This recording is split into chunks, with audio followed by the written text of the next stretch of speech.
是何時他甘心卑微，成肉身居於罪人當中？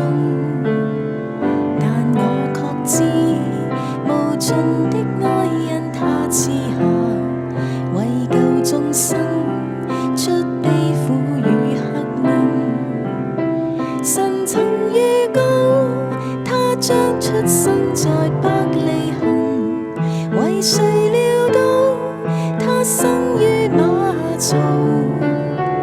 貧窮寒霜，天君卻在高天宣告，上帝的獨生子今天已來到。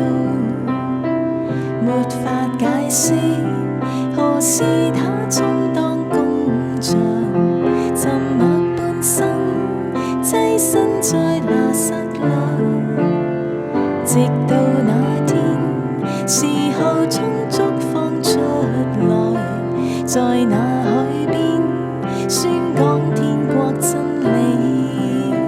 神人共處，他居於這地30年，完全為了體恤蒼生艱苦。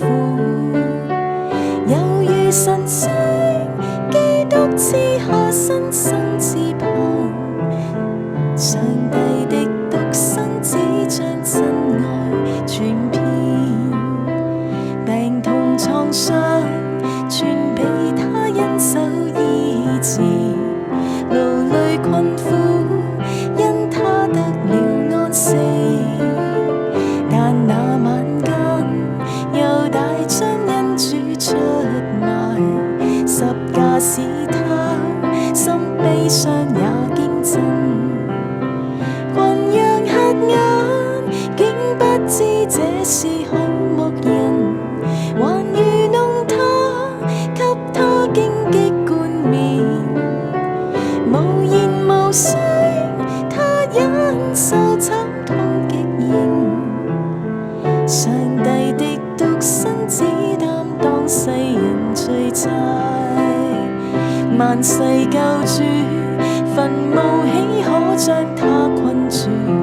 憑着死，他終於已得勝，定會有天，全地都高舉主聖名，頌讚感恩，歌聲普世呼應。從榮耀裏，基督